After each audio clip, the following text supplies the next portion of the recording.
Easter eggs are a big part of the fun in any Marvel movie, and Spider-Man: Into the Spider-Verse is no exception.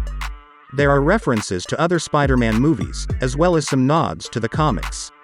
In this video, we will take a look at 11 Easter eggs that you may have missed in Into the Spider-Verse.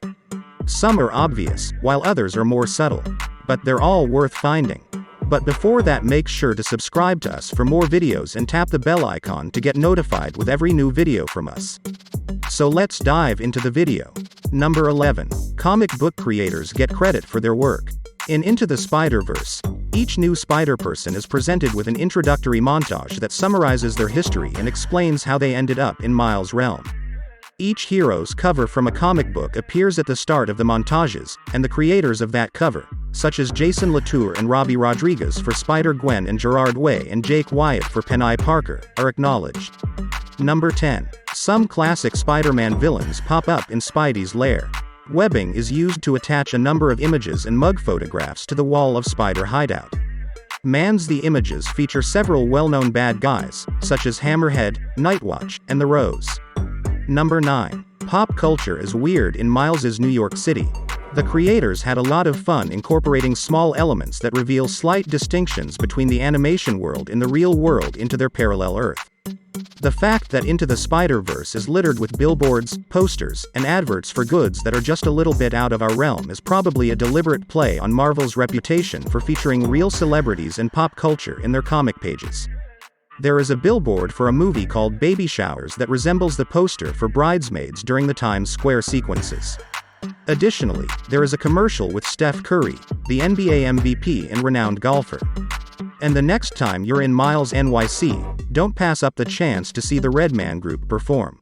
Number 8. Seth Rogen and Evan Goldberg gave the directors an absurd idea for a fake movie. With the help of his friends Seth Rogen and Evan Goldberg, co-director and co-screenwriter Rodney Rothman was able to bring the alternate version of Times Square to life. When asked to suggest a plot for a movie that the director-producers may make in a different reality, they suggested a fictitious movie called Hold Your Horses, in which Rogen would play a jockey.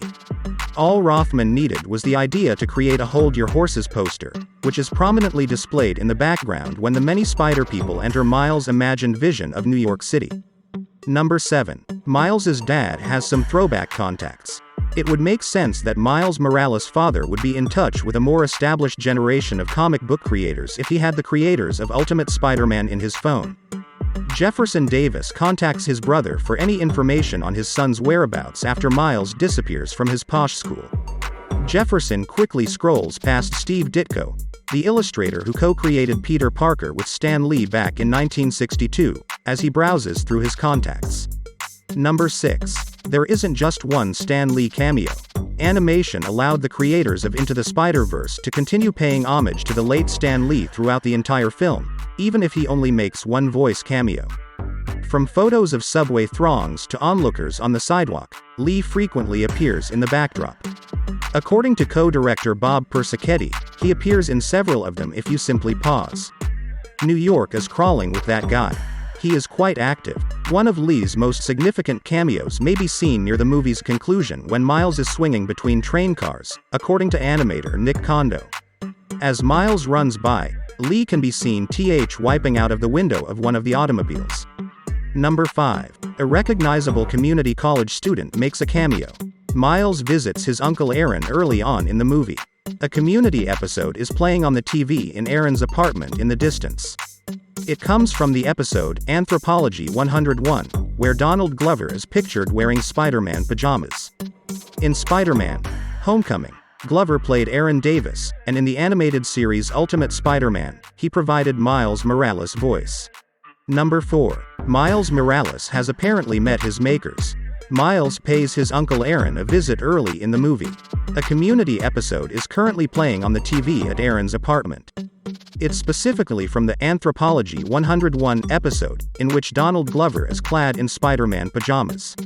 In the animated series Ultimate Spider-Man, Miles Morales was voiced by Glover, who also played Aaron Davis in Spider-Man: Homecoming. Number 3. Romita Ramen as a family business. Miles occasionally strolls by the sign for Romita Ramen, a noodle shop. While it may sound like a fantastic place to find some tonkatsu, it's also a tribute to John Romita Sr. and John Romita Jr., two artists who have had a significant influence on Spider-Man over the years. After Steve Ditko abruptly quit the series in 1966, the older Romita took over the art responsibilities. He drew Peter Parker during the time when he rose to prominence as one of Marvel Comics' most important heroes. He also sketched Mary Jane Watson in her very first appearance, along with villains like the Rhino, Shocker, and Kingpin. Likewise, John Romita Jr., who had acclaimed runs on Amazing Spider-Man in the 1980s, 1990s, and 2000s, is regarded as one of the finest Spider-Man artists of all time. Number 2. Clone High gets an alternate universe sequel. Producers of Into the Spider-Verse Chris Lord and Phil Miller debuted in Hollywood with the short-lived animated series Clone High on MTV in 2002. Since then, the show has grown in popularity among fans.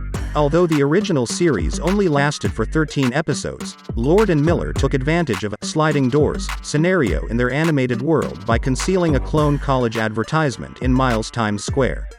Clone High was prosperous enough in this version to follow its characters into their college years. Number 1. The co-director hid his family in background graffiti. An animated movie requires a lot of work, so the crew put in a lot of hours to make sure the finished product matched their concept. The strain of all that effort might also affect their families. Co-director Bob Persichetti claimed during a Q&A session at a Los Angeles showing that he camouflaged references to his wife and children in the graffiti that covered the walls in the train tunnels as a way to let them know he was thinking of them throughout the long days and nights spent working. Those are the 11 Easter eggs in Marvel's Spider-Man Into the Spider-Verse. Hope you got some value. If so, make sure to subscribe to us for more videos and tap the bell icon to get notified with every new video from us. See you in the next video.